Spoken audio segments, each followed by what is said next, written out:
Amados hermanos, les invito a abrir sus Biblias en la segunda carta del apóstol Pablo a Timoteo.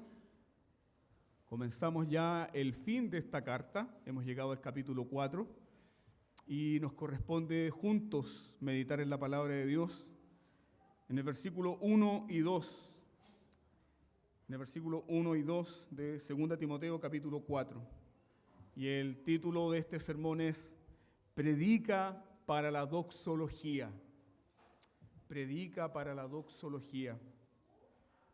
Si ha encontrado el texto, te invito humildemente a seguir la lectura de este. Te encarezco delante de Dios y del Señor Jesucristo, que juzgará a los vivos y a los muertos en su manifestación y en su reino.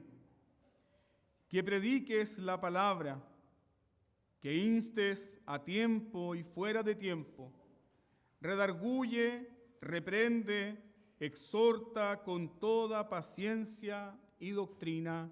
Amén. Demos gracias al Señor por su palabra.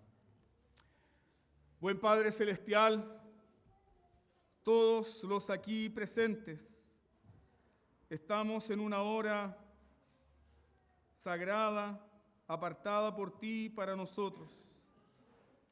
Señor, y con la convicción de que estamos delante de ti, y al estar delante de ti, Señor, sabremos que un día tú traerás a memoria esta reunión.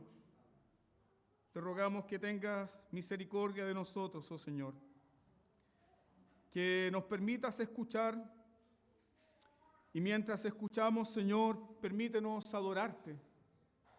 Guarda nuestros corazones, Señor, de la falta de atención. Guarda nuestros corazones, Señor, de la distracción que proviene de nuestra propia torpeza en nuestra naturaleza humana. Y también, Señor, del asedio constante de Satanás y del pecado. Oh Señor, lucha por nosotros en esta hora. Guarda nuestras mentes y nuestros corazones. Y permítanos, Señor, verdaderamente alimentarnos de tu palabra y adorarte. En el nombre de Jesús oramos. Amén.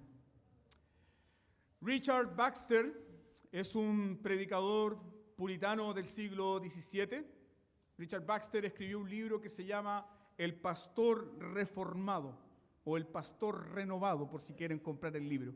Es muy bueno, no solamente para los pastores, sino para entender la doctrina del ministerio de la palabra. Y Richard Baxter, él dijo de su llamado a predicar lo siguiente. Él dijo: yo soy un hombre moribundo predicando como un moribundo a otros moribundos, dando a entender el sentido de urgencia que tiene la predicación, dando a entender que tal vez el sermón que estamos escuchando hoy sea el último, dando a entender que tal vez la última predicación que él estaba dando sería la antesala a la presencia del Señor. Pero eso no solamente es cierto de los predicadores, eso también es cierto de la iglesia. Muchos de nosotros damos por sentado que el próximo domingo ya estaremos aquí, pero tal vez este es tu último sermón. Por lo tanto, los pastores y los ministros de la palabra predican como hombres moribundos a una congregación de moribundos. Y eso golpea fuerte con lo que nuestra cultura enseña. Hace 100 años atrás, 200 años atrás, la expectativa de vida era hasta los 40 años, 30 años, 50 años, los más fuertes. Pero hoy las personas viven 70, 80, 90, 100 años. Entonces, las cosas eternas, las realidades eternas, las tenemos como cosas muy lejanas. Nos hemos acostumbrado a nuestro tiempo. Nos hemos acostumbrado a buscar en esta vida nuestra mejor vida. Pablo tiene este mismo sentido de urgencia solemne que ilustra el dicho de Baxter. Y Pablo se ve a sí mismo como un moribundo llamando la atención urgentemente a su hijo Timoteo. Si tú miras en tu Biblia, 2 Timoteo capítulo 4, versículo 6, Pablo está consciente de una gran realidad. ¿Cuál es esa gran realidad? Según el versículo 6, Pablo dice que el tiempo de su partida ha llegado. Y si hay algo cierto en el apóstol Pablo y en su ministerio, es que él vivió constantemente con la luz del rostro de Dios en su vida. Él ministró, él enseñó, él pastoreó, él levantó iglesias con la luz de la presencia de Dios constantemente sobre su vida, pero ahora ya, al acabar sus días, Pablo se ha vuelto más consciente del peso de la eternidad. Por lo tanto, Pablo está llamando urgentemente a Timoteo a través de este solemne encargo. Pablo sabe que sus ojos pronto se cerrarán a este mundo y se abrirán para encontrarse con el Señor Jesucristo. Mira por favor esto en la palabra de Dios. ¿Cómo Pablo se refiere al Señor Jesucristo? Pablo sabe que le queda poco tiempo. Pablo sabe que sus ojos se cerrarán a este mundo y se abrirán para encontrarse con el Señor Jesucristo. La pregunta es, ¿cómo Pablo presenta al Señor Jesucristo en este pasaje? Pablo dice lo siguiente: el Señor Jesucristo, que en la manifestación de su reino juzgará a los vivos y a los muertos. ¿Ya te das cuenta qué tiene Pablo en su corazón? ¿Qué pesa en el corazón de Pablo? ¿Qué pesa en los ojos de Pablo? Pablo tiene, como decía Jonathan Edwards, tiene eternidad en los ojos. Tiene eternidad en su alma. El peso de la eternidad lo abruma. Pablo no está preocupado de qué va a ser de su vida después de la muerte. Pablo no está preocupado del sufrimiento que está llevando. Pablo está preocupado de una sola cosa: cómo la palabra de Dios debe seguir siendo predicada. ¿Por qué? Porque el rey vendrá. ¿Por qué? Porque el rey vendrá a juzgar a los vivos y a los muertos. Entonces, con esa eternidad en los ojos, Pablo le da este solemne encargo a Timoteo. Y la palabra que se usa aquí para encargo es la misma palabra que usaban los defensores en un tribunal. Es decir, si hay alguien que quiere llamar a un testigo, usaba la palabra también encargo y luego daba el testimonio. Entonces, ¿qué está haciendo Pablo? Oh, Timoteo, te encargo, ¿delante de quién? De Dios y del Señor Jesucristo. ¿Qué está haciendo Pablo? Pablo está llamando a sus testigos. ¿Quiénes son los testigos de Pablo? Dios y el Señor Jesucristo. Por lo tanto, Pablo está siendo consciente a Timoteo ¿de qué? Del peso de las cosas eternas. ¿Cuántas veces tú vienes a la iglesia para alimentarte, para ser enseñado y para ser preparado para el peso de las cosas eternas? Digo esto con mucho respeto, pero muchas personas se acercan a la iglesia porque quieren arreglar su vida temporal. Muchas personas se acercan a la iglesia porque quieren arreglar su vida temporal. Muchas personas se acercan a la iglesia porque quieren mejorar cosas temporales, pero personas no piensan en la eternidad, nunca. Nunca. Mientras que Pablo le dice a Timoteo, predica la palabra. Predica la palabra con esta conciencia y con el peso de la eternidad en tus ojos y en tu corazón. ¿Cómo debe Timoteo predicar la palabra? Predícala con la conciencia de que estás delante de Dios y del Señor Jesucristo. Timoteo, predica la palabra con eternidad en tus ojos. ¿Por qué? Porque tú, Timoteo, y yo, Pablo, un día tendremos que dar cuenta ante Dios en su gran tribunal. Por lo tanto, predica con eternidad en los ojos. Y otra cosa que aprendemos del pasaje: predica la palabra de Dios aplicativamente. Es decir, toma la palabra y aplícala al corazón de las personas. No prediques para hacer cosquillas en las orejas. No prediques para alimentar la imaginación de las personas. Toma la palabra y aplícala al corazón de las personas. No importa si no les gusta, no importa si te menosprecian, no importa si no quieren poner atención. Predica aplicando la palabra, Timoteo. ¿Por qué? Porque, Timoteo, te hallas delante de Dios y del Señor Jesucristo. ¿A quiénes Timoteo debe predicarle? Esto ya lo vimos en toda esta epístola, específicamente el capítulo 3. Timoteo debe predicar a una audiencia de personas que aman a Dios y otras personas que son amadores de sí mismos. Iglesia, ¿dónde están esas personas? No, están ahora en el mall, pastor, están en el mundo, pastor. No, eso no dice la Biblia. ¿Dónde están esas personas? Se encuentran en la iglesia. Timoteo debe predicar a una audiencia de personas que aman a Dios y personas que son amadores de sí mismos. Timoteo debe predicar a personas que se deleitan en Dios y también debe predicar a personas que son amadores más de los deleites que de Dios. ¿Dónde están esas personas? Insisto, Pablo ha dicho que tienen apariencia de piedad, pero niegan la eficacia de ella. Por lo tanto, ¿están dónde? Dentro de la iglesia. Este encargo entonces de predicar no solamente se trata de predicar la palabra. Hermanos míos, a esta hora en todo Chile muchas iglesias están predicando la palabra, pero ¿sabe qué? Esos sermones no están salvando a nadie. No basta simplemente con recitar versículos bíblicos.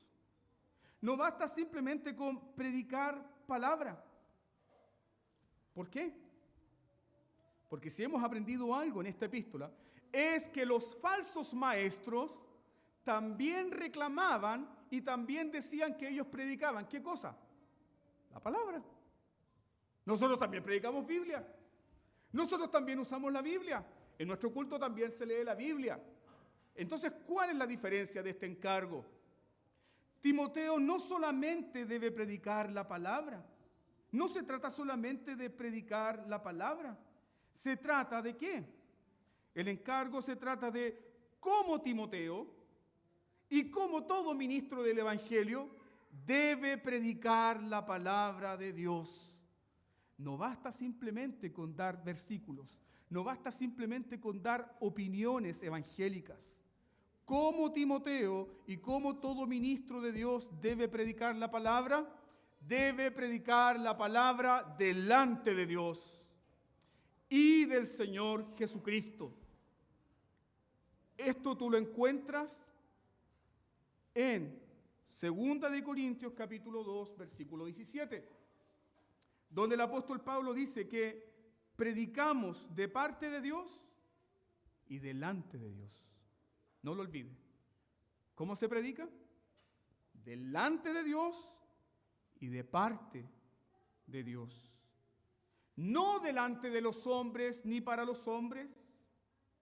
No delante de la iglesia ni para la iglesia, sino delante de Dios que pesa los corazones. Yo estoy agradecido porque el púlpito de esta iglesia es un cajón y así no pueden ver mis rodillas temblar. Pero todo hombre que está aquí debe temblar, porque estamos delante de Dios. La predicación, queridos hermanos, es un asunto serio. No solamente para el predicador, sino también para la iglesia que escucha. Por eso Pablo pone este énfasis, delante de Dios, no delante de los hombres ni para los hombres, sino delante de Dios que escudriña la mente, que escudriña el corazón, que traerá a la luz todo motivo oculto. Hermano mío, en el día del juicio nadie quedará sin un justo juicio. ¿Por qué? Porque todo lo que está oculto saldrá a la luz. Nadie podrá decir, Señor, yo nunca lo escuché. Nadie podrá decir, yo nunca tuve la oportunidad de oír eso, Dios mío. Todos quedaremos sin excusa. Todos quedaremos sin excusa. Entonces, Timoteo debe cultivar esta conciencia cautiva de que predica delante de Dios y del Señor Jesucristo. Y si Timoteo persevera en esto, Timoteo, como decía nuestro hermano Percy, será librado del temor al hombre. Mira por favor tu Biblia, te invito a leer Gálatas capítulo 1, versículo 10.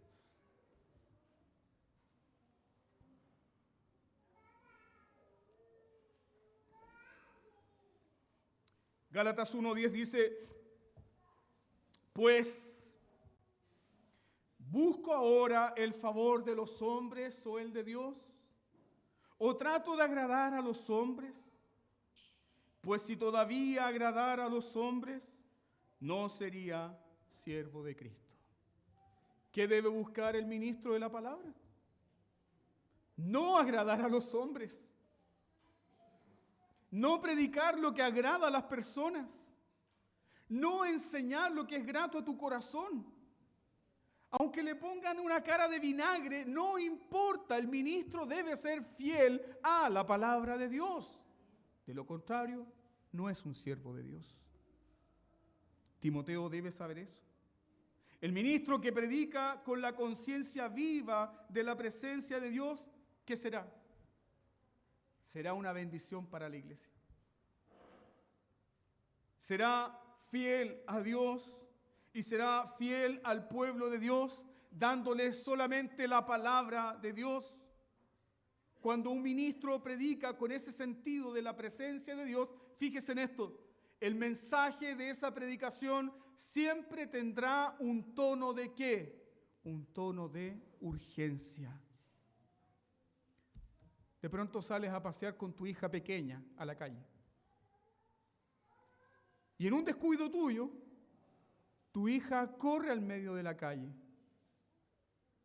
Pero luego tú ves un camión inmenso que se acerca a tu hija.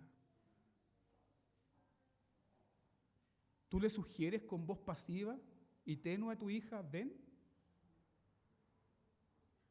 ¿Le sugieres con una voz pasiva y tenue, apártate de ahí, por favor, mi amor? Gritas y corres, desesperado, gritas. ¿Por qué? Por amor. Porque estás evitando el peligro y el desastre. Esa es la conciencia que Timoteo debe tener. Timoteo, tú predicas a una audiencia que un día será juzgada ¿delante de quién? Delante de Dios. Por lo tanto, con esa conciencia, el ministro de la palabra, ¿qué hará? El ministro de la palabra urgirá con lágrimas. El ministro de la palabra urgirá con aclamaciones. El ministro de la palabra llamará con valentía y con solemnidad, vuélvanse a Dios, porque es amplio en perdonar, porque es misericordioso. Muchas veces le criticaron a George Whitefield, ¿por qué lloras tanto en tus sermones? Y él dijo, bueno, si ustedes no quieren llorar por las realidades eternas, entonces déjenme llorar a mí por ustedes. Hablando entonces de su llamado urgente, porque hablamos cosas serias. El ministro entonces los llamará al arrepentimiento. ¿Y por qué los llamará al arrepentimiento? Una de las palabras hermosas del Nuevo Testamento para referirse a los predicadores es heraldo. ¿Qué hace un heraldo? El heraldo de un rey simplemente transmitía el mensaje íntegro, fiel, que le había sido encomendado por el rey. Si el heraldo agregaba algo al mensaje o quitaba algo al mensaje, el heraldo debía morir. ¿Qué hacen los predicadores del Evangelio? Hablan solamente lo que Dios ha dicho.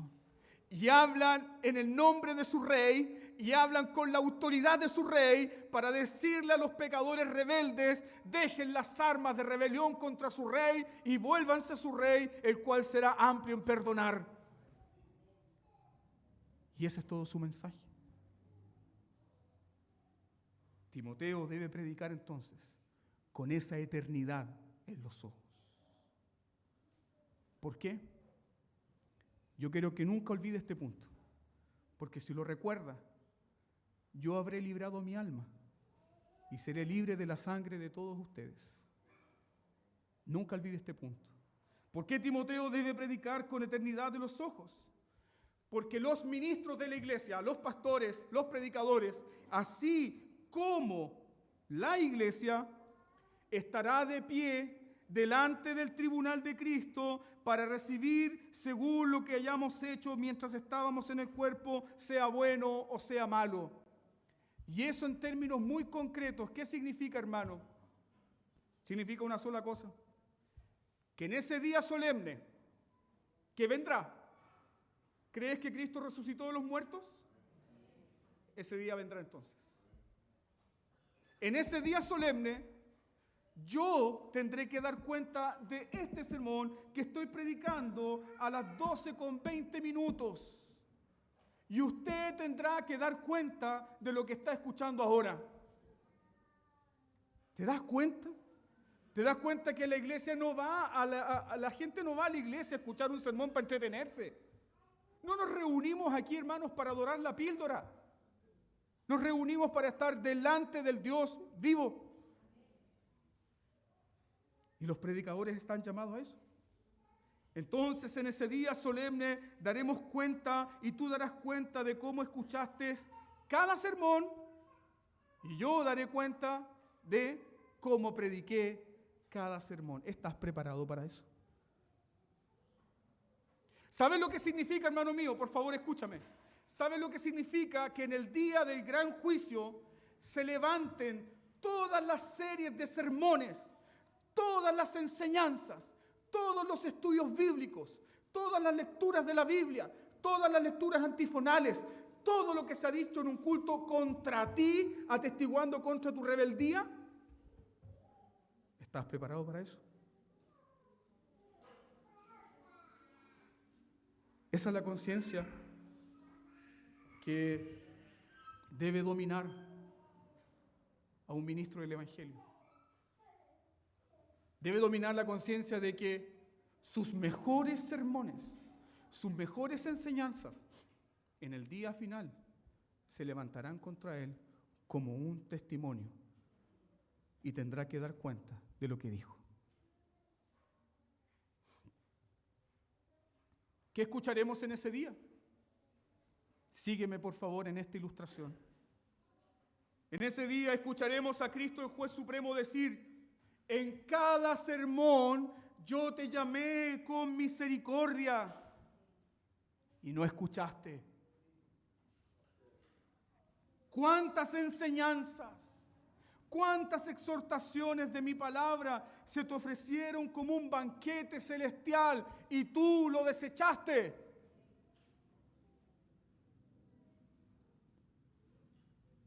Una y otra vez, a través de mis ministros, te llamé al arrepentimiento y tú endureciste tu corazón una vez y otra vez y otra vez.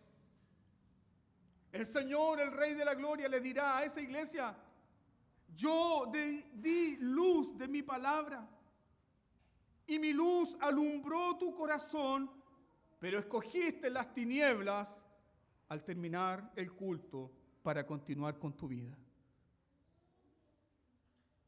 Con amor te dije cuántas veces con amor a través de mi palabra que estaría contigo en tus pruebas.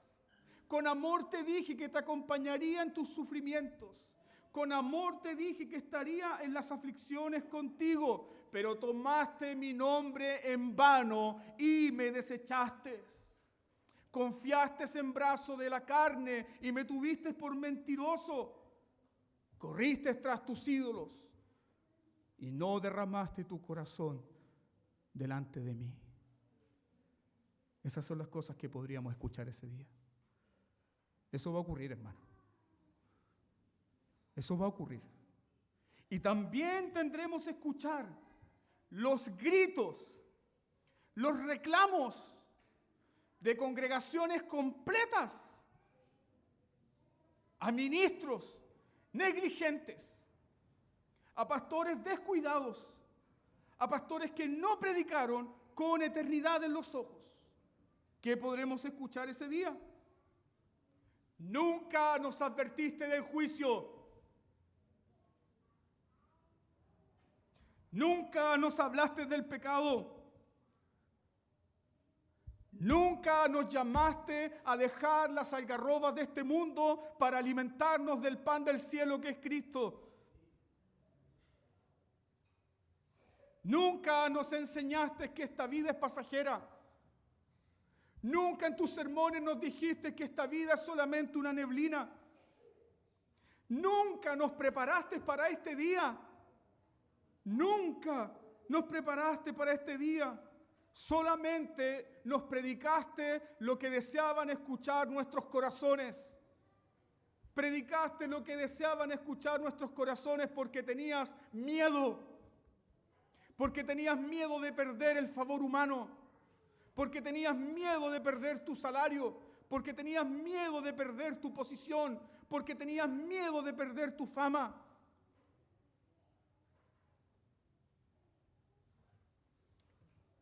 Nunca nos predicaste del juicio venidero porque tenías miedo de perder tu paz. ¿Y qué hiciste?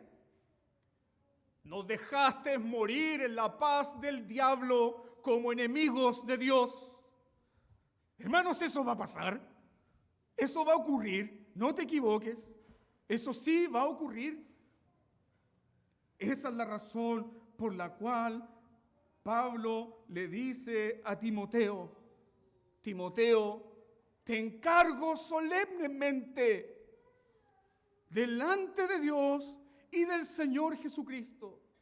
Predica la palabra. Predícala a tiempo y fuera de tiempo. Exhorta, reprende, corrige, redarguye con toda paciencia y doctrina. Hubo un predicador llamado John Rogers, que predicó con este sentido de urgencia y con este sentido de eternidad en sus ojos. Permíteme contar esta historia. Él estaba predicando acerca del descuido de las escrituras en su iglesia, una parroquia muy pequeña del siglo XVI. Y John Rogers en su sermón le dijo a la congregación lo siguiente. Les dijo que Dios, en el día del juicio, o antes incluso, podría decirle a la congregación estas palabras. Les he dado mi palabra. Les he dado mi palabra tanto tiempo, pero algunas de sus Biblias se hallan en sus casas llenas de polvo y telarañas. No desean escuchar mi palabra. No desean oír mi palabra. Entonces, ya que no leen mi palabra, ni estudian mi palabra, yo les quitaré mi palabra, no tendrán más mi palabra. Entonces, ¿qué hizo Rogers? Tomó la Biblia, salió del púlpito y se arrodilló. Y él comenzó a decir estas palabras. Señor, quítanos lo que sea. Señor, quita a nuestros hijos. Llévate a nuestros hijos. Quita nuestras casas. Quema, Señor, nuestras cosechas. Destruye nuestros bienes. Pero no nos quites tu palabra. No nos dejes sin tu palabra. Entonces Rogers continuó con el sermón. Y personificando a Dios este predicador, porque estaba predicando con eternidad en sus ojos, él dijo: bien, les daré tiempo para que se arrepientan. Les daré tiempo para que tomen mi palabra. Veré cómo usan mi palabra. Si la buscan más, si la aman más, si la meditan más, y vivirán según eso.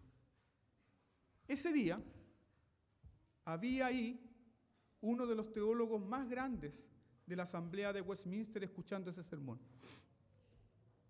Era Thomas Goodwin, el doctor en divinidades de Cambridge.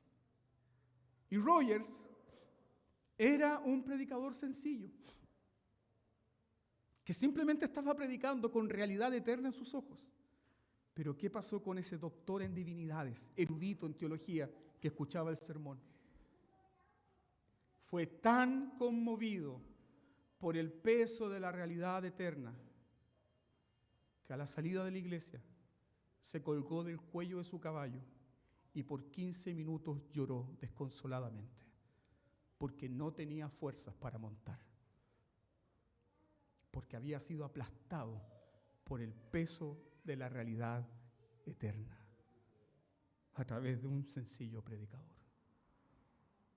Así también nosotros, así también la iglesia, así también los ministros de la iglesia no deben ver a las personas por sus logros académicos. No existe un sermón para un doctor, no existe un sermón para un licenciado, no existe un sermón para un máster, no existe un sermón para un PhD, no, existe el evangelio para todos. Eso fue lo que hizo Rogers. No deben ver a las personas por sus logros académicos. No deben ver a las personas por sus posesiones. No deben ver a las personas por sus riquezas. No deben ver a las personas según los estándares del mundo. Los predicadores y la iglesia deben ver a las personas tal cual como las vio Jesucristo. Como Jesús vio a la multitud, como ovejas sin pastor, necesitadas de la palabra, necesitados de alimento, necesitados del evangelio. ¿Por qué? Porque son personas que están en el umbral de sus vidas, porque son personas que van a una eternidad desconocida y cada sermón es importante, cada reunión es de vida o muerte. Deben ver la iglesia a estas personas como personas que están dirigiéndose a una eternidad que no conocen. Por lo tanto, ¿qué debe hacer la iglesia a través de sus ministros, a través de los ministros de la palabra? La iglesia debe predicar que el Rey vendrá. Los ministros del evangelio deben predicar que el Rey vendrá a consumar su reino. Él vendrá en majestad y gloria. Él se sentará en su trono para juzgar a todas las naciones. Él se sentará en su trono para juzgar a los vivos y a los muertos.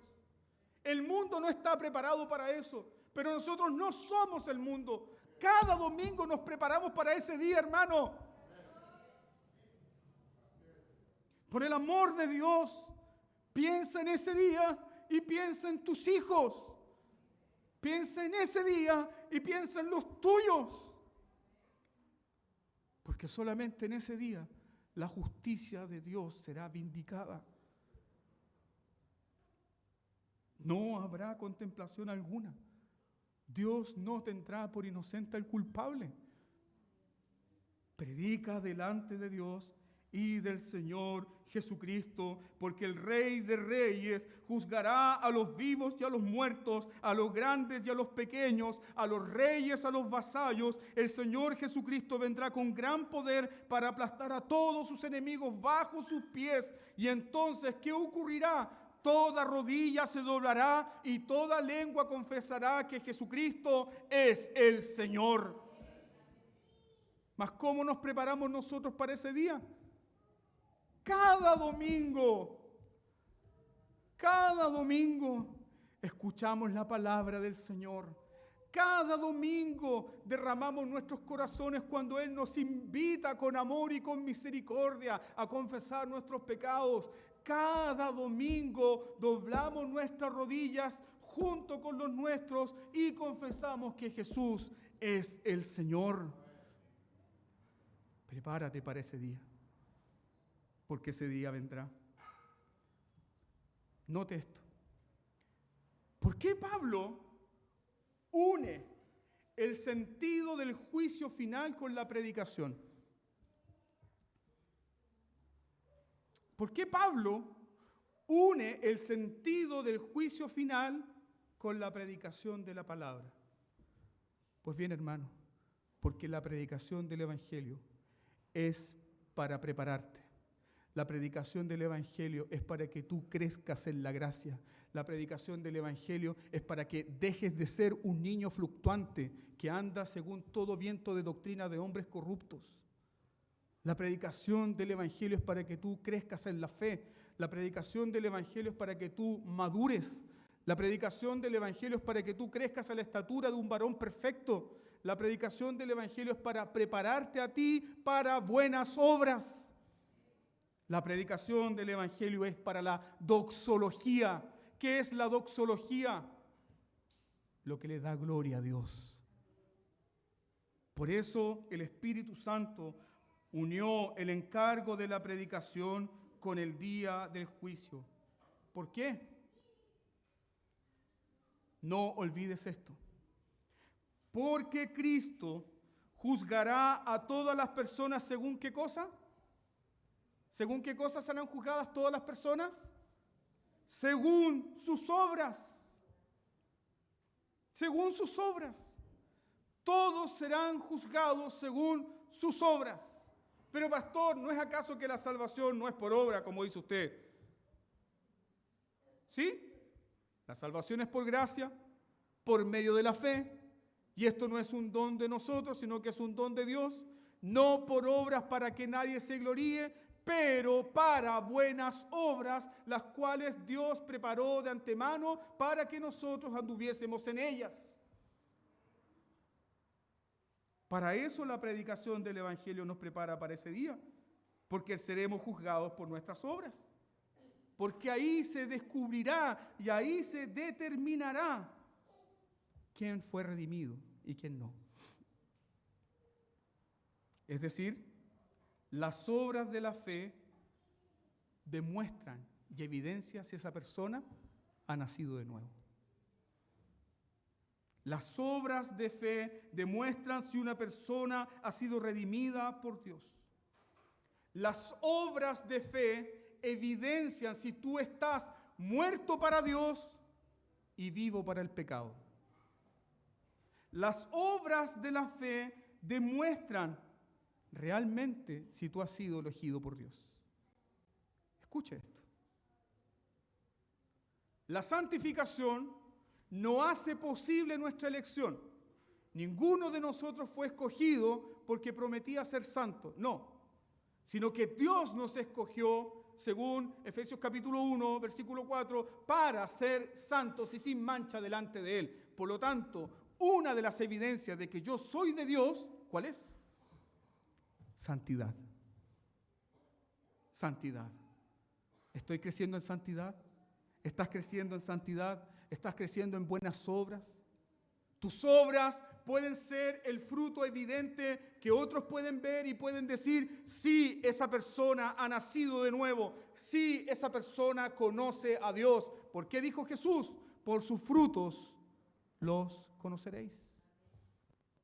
No por su denominación, por sus frutos. Entonces, ¿qué debe hacer Timoteo si la realidad de ese día va a ocurrir? Aquí vamos al versículo 2 y termina con esta aplicación Pablo.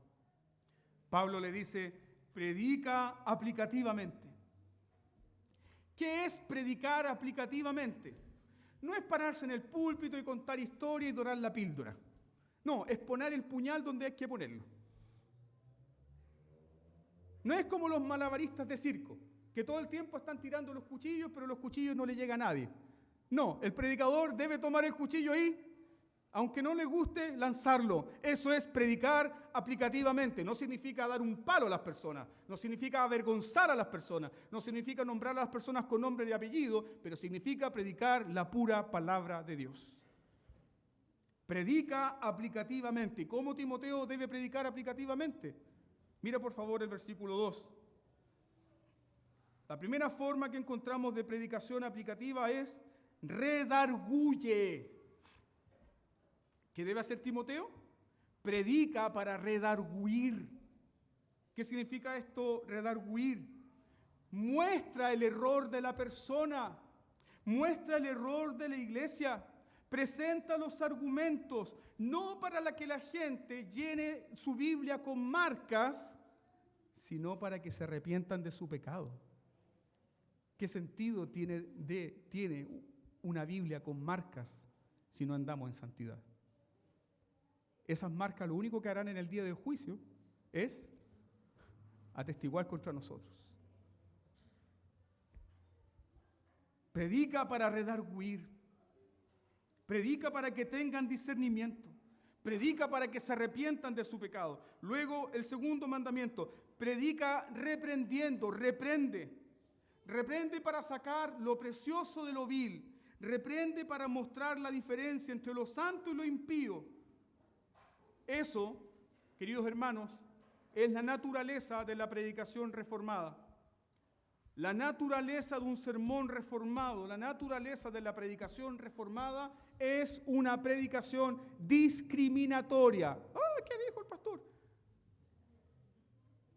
Escuchamos en esta cultura la palabra discriminación y tenemos miedo de la funa. Pero la Biblia emplea un sistema de predicación que hace discriminación, que hace separación. ¿Entre qué? Entre ovejas y entre cabras, entre luz y tinieblas, entre verdaderos creyentes y falsos creyentes. Eso hace la predicación bíblica, separa las aguas. ¿Para qué?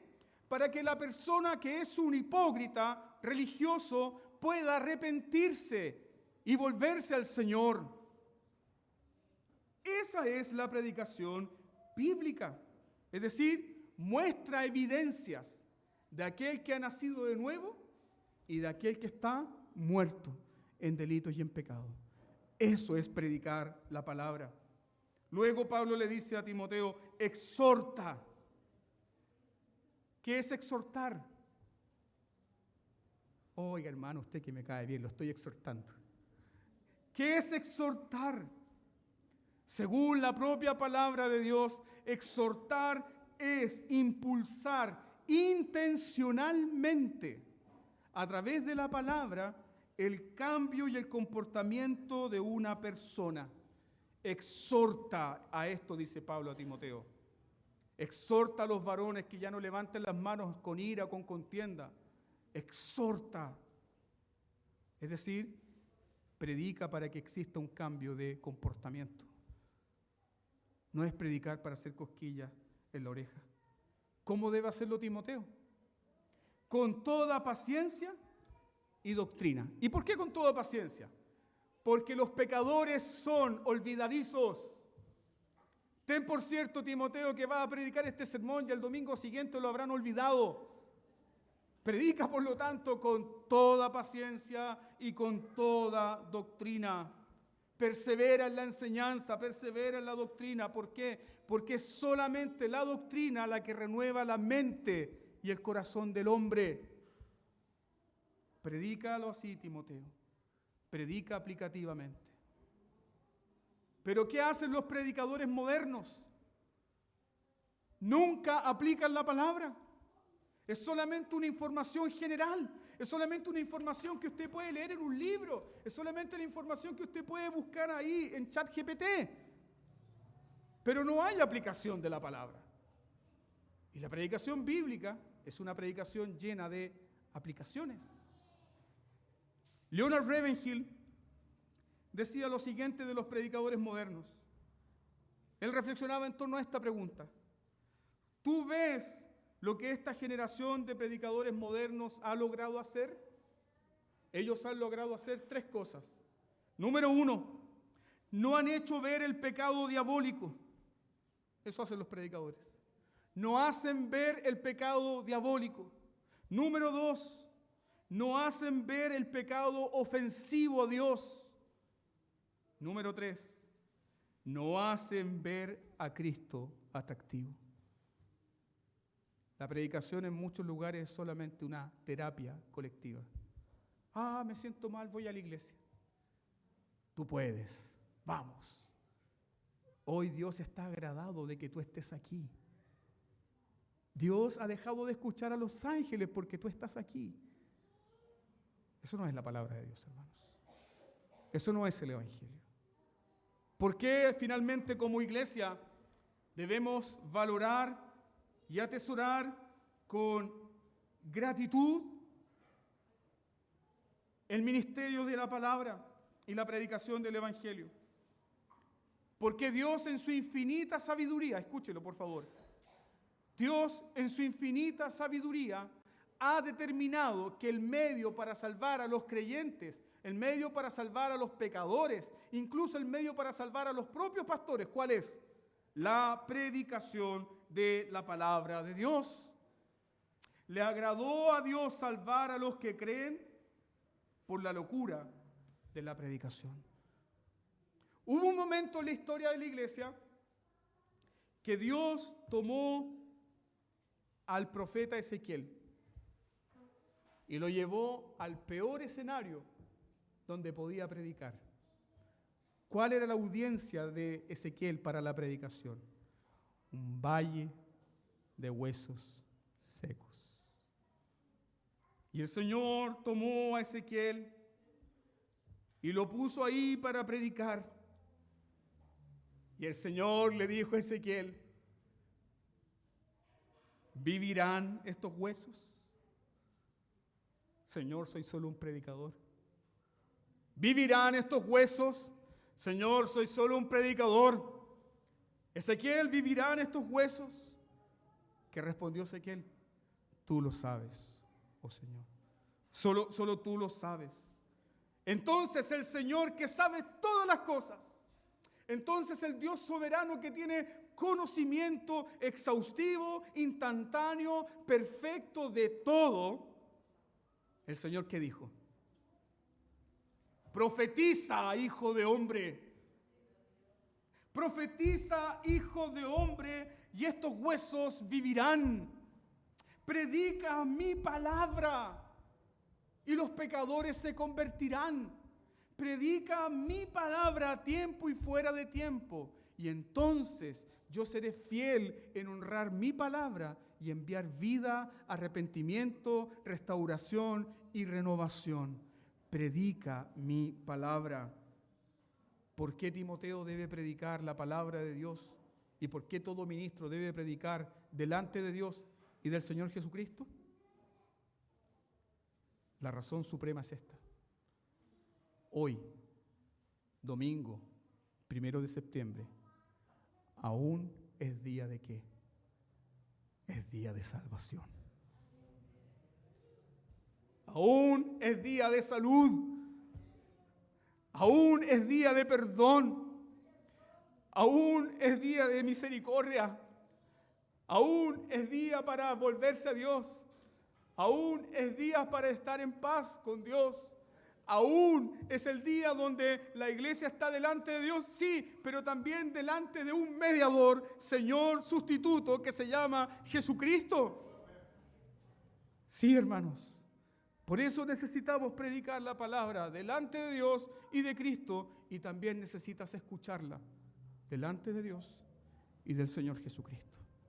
Te invito entonces, habiendo escuchado esta palabra y preparando tu corazón para ese día, te invito a doblar tus rodillas y busquemos juntos el rostro del Señor.